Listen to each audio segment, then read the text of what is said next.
Tiffin का खाना बंद करवाओ, आप स्वयं अरेंज करो मित्रों, कि इतनी ताकत नहीं है। बाजार से लाना है ऑर्डर करके, और अच्छे कोई पकाने वाला हो उसको देना है।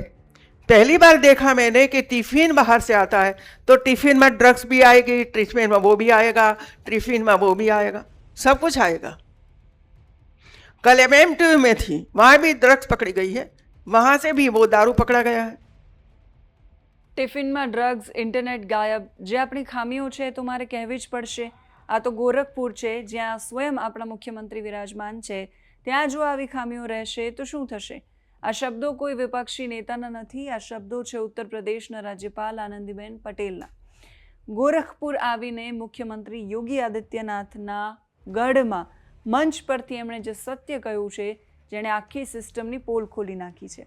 નમસ્કાર, આપની સાથે હું સેજલ.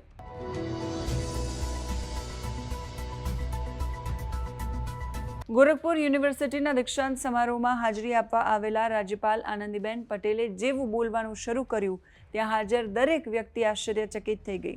એમણે કોઈ જ ડિપ્લોમેટિક ભાષાનો ઉપયોગ ન કર્યો, સીધો એ દુખાવા પર હાથ મૂક્યો, જેનાથી ત્યાંની જનતા રોજ જજુમે છે. એમણે સ્પષ્ટ શબ્દોમાં કહ્યું, જો ખુદ મુખ્યમંત્રીના શહેરમાં આવા હાલ હોય તો બાકીના રાજ્યોનું શું થશે?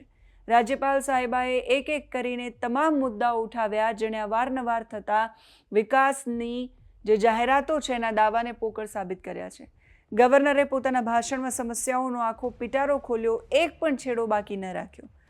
યુનિવર્સિટીઓની ખામીઓ વિશે એમણે વાત કરતા કહ્યું, પાયાની જરૂરિયાતો પર વાત કરતા કહ્યું કે વીજળી, પાણી અને પંખા જેવી બેઝિક સુવિધાઓ હોવી જોઈએ, એની અછત પર નારાજગી વ્યક્ત કરી. શહેર અને સંસ્થાઓમાં ફેલાયેલી ગંદકીને લઈને એમણે કડક વલણ અપનાવ્યું. સૌથી ચોંકાવનારી વાત જે એમણે ઉઠાવી હતી, યુવાનોમાં વધતી ડ્રગ્સ અને દારૂની લત વિશે. વિચારો, જે શહેરને મોડેલ સિટી તરીકે રજૂ કરવામાં આવે છે, ત્યાં યુનિવર્સિટી જેવી ઉચ્ચ શૈક્ષણિક સંસ્થાના મંચ પરથી રાજ્યપાલને આ પાયાની અને ગંભીર સમસ્યાઓ પર બોલવું પડી રહ્યું છે, એ કેટલી શરમજનક બાબત કહેવાય. સાંભળો આનંદીબેન પટેલનું એ ભાષણ, જે બહુ જ વાયરલ થઈ રહ્યું છે. को शायद बुरा भी लगेगा, लेकिन जो हमारी कमियां हैं वो तो मुझे बताना ही पड़ेगा भाई। और ये कमियां आने वाले 3 महीने में पूरी हो। सबको मैंने कहा कि 3 महीने में पूरा करके दिखाओ मुझे। और ये तो गोरखपुर है, जहाँ स्वयं हमारे मुख्यमंत्री विराजमान है, और वहां ही ऐसी कमियां रहेगी तो क्या होगा?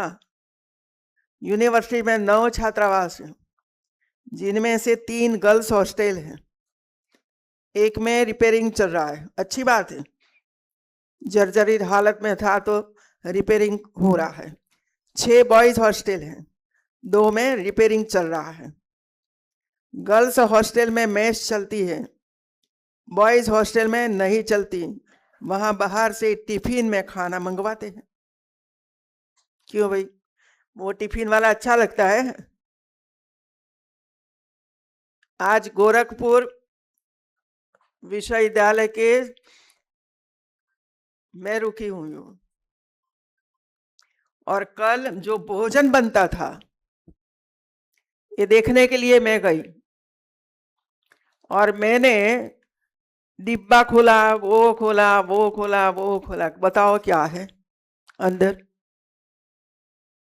भाई मैं तो गृहिणी हूं, सालों तक किचन में जाते जाते रसोई करते देखते आए हैं।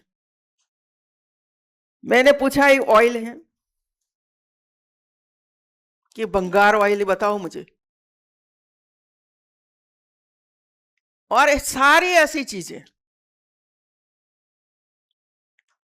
मैंने तुरंत फूड वालों को बुलाया और सैंपल लिया, और दूसरा सैंपल हम लोगों ने ले लिया कि मैं लखनऊ जाकर सैंपलिंग कराऊंगी, क्योंकि कभी कभी विश्वास नहीं रहता है, सैंपल बदल जाता है। हम भी गुजरात में होता था, सैंपल बीच में ही बिचौलिए होते हैं, सैंपल निकला कौन ले गया, चलो बीच में से ही पकड़ो, दूसरा सैंपल दे दो और वो दे दो, ये होता रहता है। तो हम लोगों ने ले लिया है, और अधिकारियों को मैंने कहा है भाई हम वहां जाकर करवाएंगे, आप भी करवाओ। क्या हमारे बच्चे वही खा रहे हैं? मैं राज्यपाल के तौर से नहीं कहती हूं मित्रों,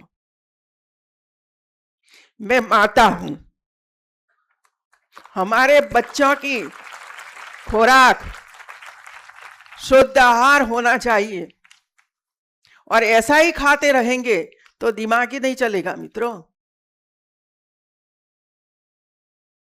और मैंने कहा है कि जो रिपोर्ट आए ये वीसी को दे दिया जाए,